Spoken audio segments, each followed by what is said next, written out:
Well, hello guys, it's Z Pumpkin. Z Pumpkin with a special message. Are you ready for the first snapshot of 1.8? Damn right you are. Here we are. Right, that's right. The first snapshot was released a few days ago. I am a bit late. I have to say sorry for that. But I had issues with my computer, which is also the reason why I haven't been posting stuff. But anyways, that's all over and done with. So let's move right on with the snapshot. And as you can see, we have some pretty big contenders in the snapshot department. We have 3 new stone types. We have granite. There we go. We have, I think this one's diorite. Yeah, diorite. And we have andesite. I do need to precise the fact that it's not pronounced diorite, it's pronounced diorite. I know I've had geology classes, and that's how we pronounce it. In any case, those are the 3 new stone blocks. They all spawn pretty randomly inside the world. Actually, let's go inside a cave. As you can see, here's some diorite, here's some granite over there. There's some andesite right here. So it's a pretty common spawn.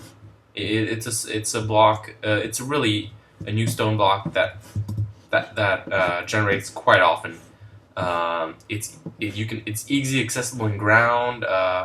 It's really everywhere. So that's a really good news. And they exist. All 3 of them have crafting recipes. You can actually craft the stone itself. Let me time set day. All 3 of those have crafting recipes. Anyways, you can craft diorite with cobblestone and nether quartz. You can craft andesite with cobblestone and diorite, and if I remember correctly, you can make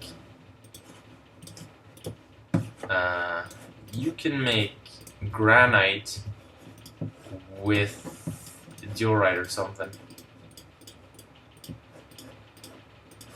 That makes more andesite. Oh wait, actually that might be with andesite, that might be it. No? I don't know for the life of me what the granite thing is. Anyways, you can craft this with quartz, you can craft this with that. So that works. And all 3 of them have crafting recipes, as in things you can craft them into. For now, only their respective blocks, polished blocks. You can see there's like this outline, which is kind of similar to the one you can find on lapis block. And those are called the polished granite, the polished diorite, and the polished andesite, which you can all 3 of them get by putting them into a 4x4 crafting square. 2x2 crafting square, I mean. So those are the new stone types, and they're pretty cool looking, especially that one and that one. That one looks like a dirty version of quartz, which is kind of weird. But actually you'll notice that these 2 have more or less, well, they actually have the exact same, oh wait, all 3 of them have exactly the same, these 2 have exactly the same texture, but with different colors. This one might be cobblestone, retextured cobblestone. So let's compare.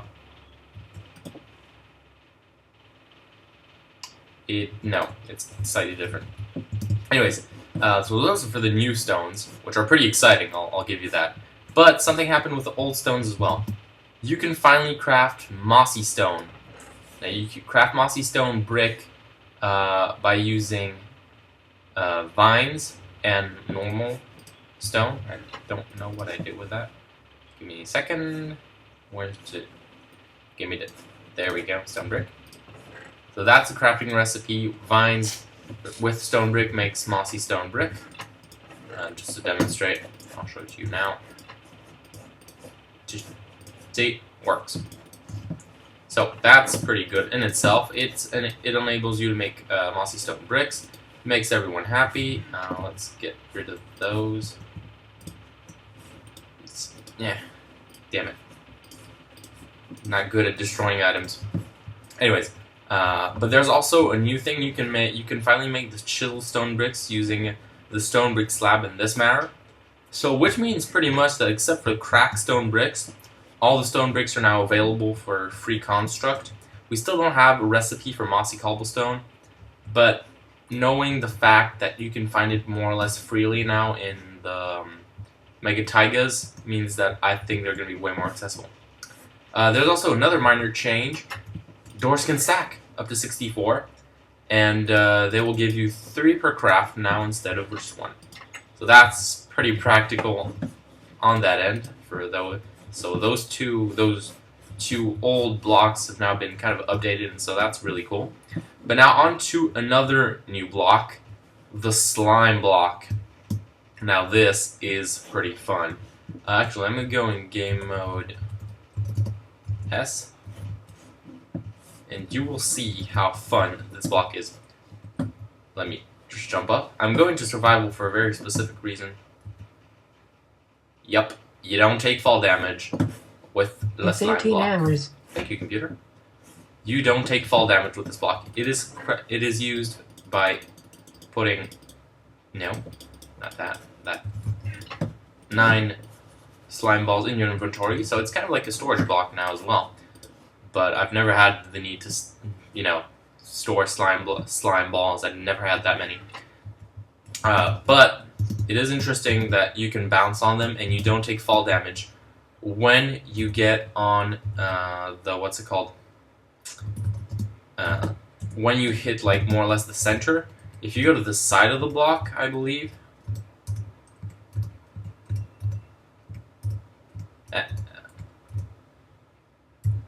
And go game mode S. No, that wasn't far enough. C. Game mode S. See, you do take fall damage if you're on the edge of that block. And as you will notice, it also makes you pretty slow. But Iron Golem, hi. I thought we were friends. Iron Golem. Why? We had friendship. Damn it, where is it? Oh, damn. I don't remember where it is. Oh, there it is. For a second there, I thought I was going to get lost. Okay. God damn it, Iron Golem. I have levels that I need because not only do we get new blocks, but our old systems work really. Okay, you're gonna need to like piss off, like in that direction, like forever. You just go over there. Go over there. Go over there. Never come back. He's gonna come back here, isn't he? Wow, he's a douche.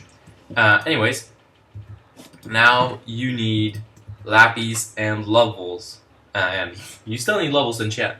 But now you need lapis to enchant. As you can see, there's a slot here, so let me take 4 diamond swords. How the mechanic works is, you put 1 sword in, and you have to put lapis, different numbers of lapis in what's it called? In order to enchant different levels, different grade of gear. I'm going to say grade because saying levels all over again will make this confusing. So, here's the situation. Let's say I'm level 30. I can enchant this sword with this enchantment. As you can see, there's Smite 4. See, now, all enchantment, we can randomly see one part of the, or at least one of the enchants that will be given. So in this case, we're sure to get Smite 4. Now this will only work if you have 30 levels, right? But it will only cost you 3 levels. That's right. You need to be level 30, but after you enchant, you will be level 27. Damn, I'll give you that. There we go. So, let me demonstrate with, I'm going to need to kill you, because I don't feel safe with you, and I need to go in game mode. Go away. There we go. Much better. So, we're going to go ahead and give ourselves a shit ton of bottles of enchanting. I don't know how many is going to be enough. I don't need 3,000, I'm just going to demonstrate. Game mode S. And there I have 18 levels. So let's put 1 sword in. So, see it says 1 lapis, 2 level. So here I don't have the level requirement. I'm not level 30, so I will never be able to get that enchant. However, I can get this enchant, but it asks me 2 lapis. So I give it 2 lapis. So, and then you can see it says 2 enchantment levels. That's what it's going to cost me. So right now I'm at level 18. I'm going to enchant this. It's going to consume the lapis, and I'm to level 16, so it only consumed 2 levels. Ah, that's a pretty damn good sword. So, as you can see now, enchanting is going to be extremely simplified. All I need is, I'm going to put, there we go, fire aspect. The enchanting itself, the rates, wow, that's a really good sword. Haven't changed a lot, but now you don't have to grind 30 levels for each sword. You only have to grind till level 30, then only 3 levels. Which, in my opinion, is kind of OP, but really useful, I guess. Also, as you will notice, you can't flick through the enchantments as you could used to.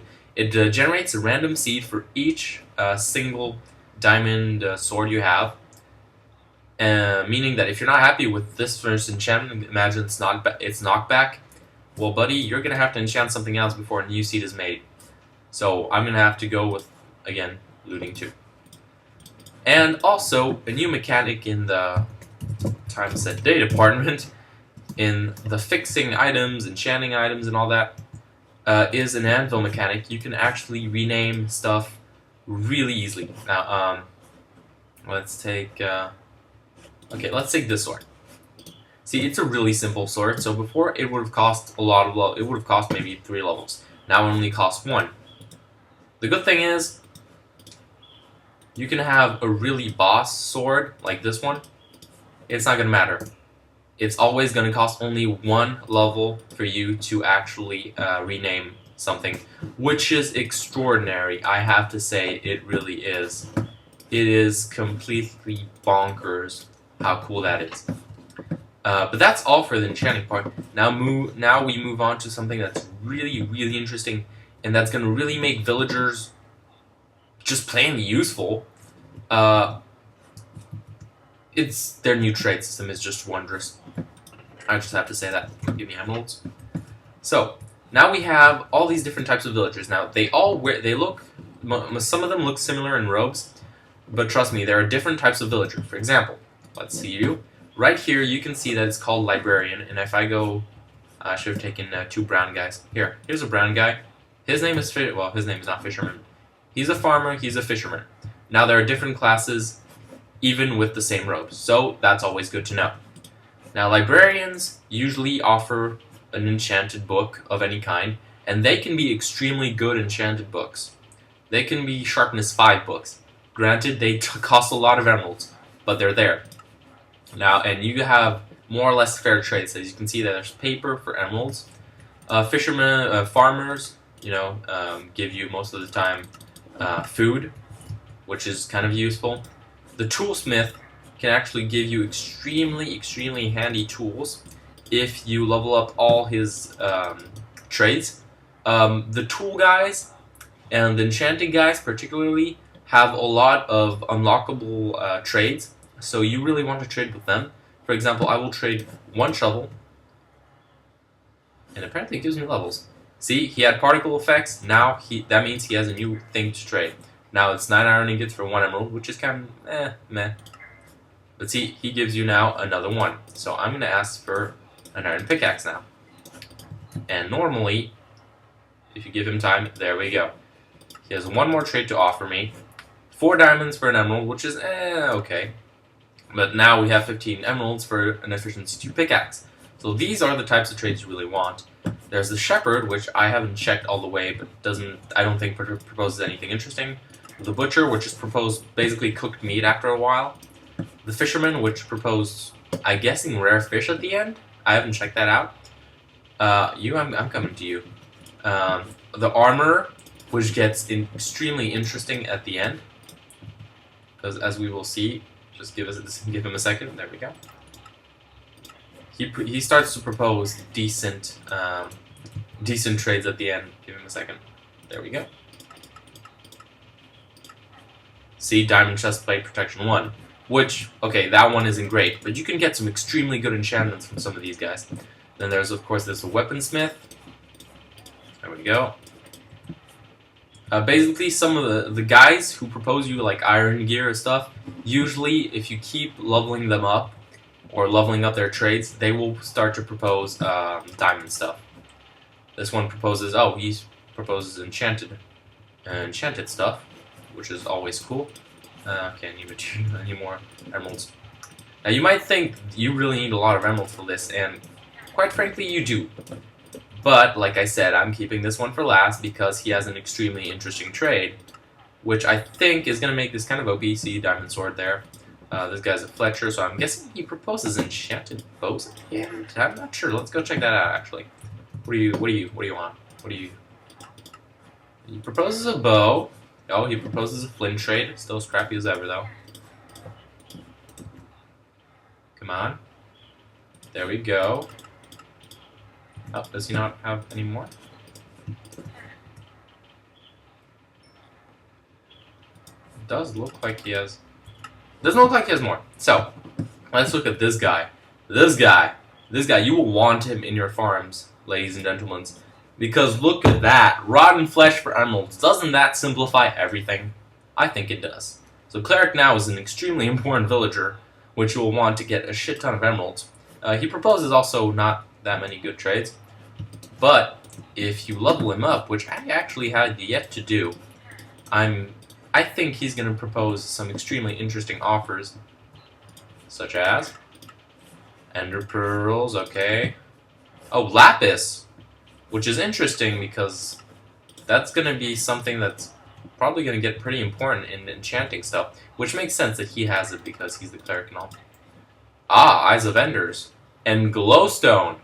This makes glowstone renewable. I'm just putting that out there.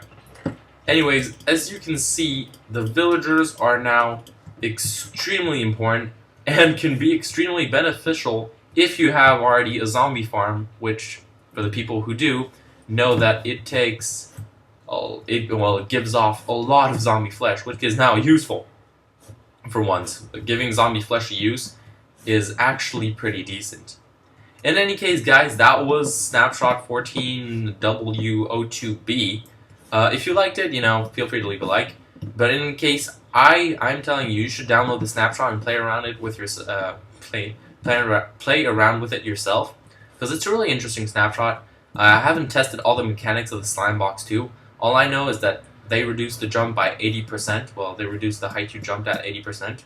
They bounce you back 80% of the original height, and they don't actually help you jump bigger gaps. I'm guessing they're more of like more of a safe way to get down without having like water or something like that. But anyways, interesting Snapshot.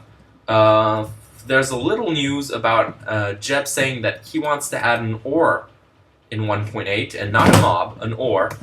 They've thought long and hard about this, and they haven't been sure for a while what to put, and they're thinking about a new ore. So you could probably expect that in the next few snapshots, and we're probably going to get a lot of building blocks this round with these 3 new stones, and I have a feeling they're going to be a nice addition from 1.8. Anyway, guys, I need to sign off, so I'll see you later. Bye bye.